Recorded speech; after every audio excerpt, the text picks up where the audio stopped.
Hi, my name is Vanessa or Umpumi. For those who know me very personally, I am doing 10 hot seat questions with Shara. So the cards that I pulled out, the first one is about beauty and realness. What an interesting topic.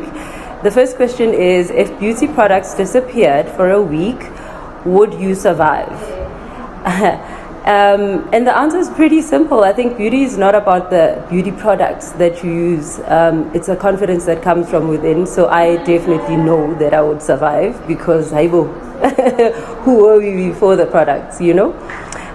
Number 2 says, is soft life a lifestyle or just Instagram marketing? Look, I honestly wouldn't know. I am not on any kind of social media, never have been. So yeah.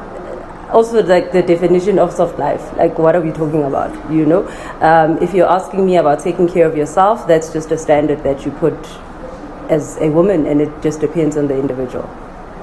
Okay, number 3 are natural girls silently judging the glam girls. Yeah, very, very interesting question.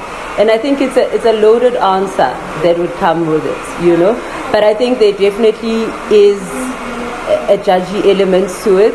I think society views that if you're a woman who takes care of herself, you are labeled as a slay queen, as all these just very shallow descriptions that don't ever describe anyone. So that, I think, is a fact of life that we cannot just try to ignore. So yes, the answer would be a yes. Do men actually, number 4, do men actually know the cost of maintaining luxury looks?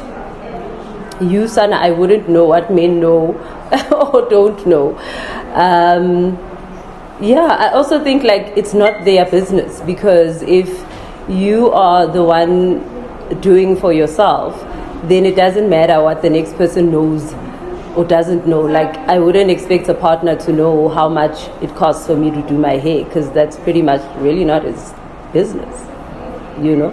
The same way I don't know how much it costs for him to shave his head or whatever he does. Number 5, is there pressure to always maintain or to always look Instagram perfect? Again, I'll go back to this. I'm not on social media, so I might not be the best person to answer this question, but I just do feel like, as a woman, taking care of yourself, whatever that looks like for you. So I think beauty standards have been made to appear as though they need to be this one blanket fits all. And whatever works for you, whatever gets your confidence up, girl, do you. Yeah. Okay, that's card number 1. Let's go on to card number 2. Lifestyle and luxury. Are women becoming too materialistic or just knowing their worth? Yeah, no, shame. I would have to say the too materialistic, you know, and purely because your worth cannot be defined by anything that is material. And the idea that it can is ridiculous to me. And so when a person says, in order to date me or to whatever, you know, this is the benchmark for me, I think that's a really, really scary way of going into society. And I'll tell you why. Because what about things like character? What about things being like a person just being a good human being? And once you lose all of that, you lose the value system of society. And so for me, I would absolutely have to agree with that. I know the girlies are going to be like, but uksalayo.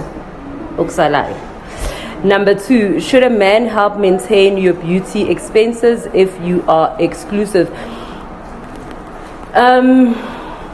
I'm gonna say this is like a blanket question, and you can't blanket it, because all of that depends on the relationship.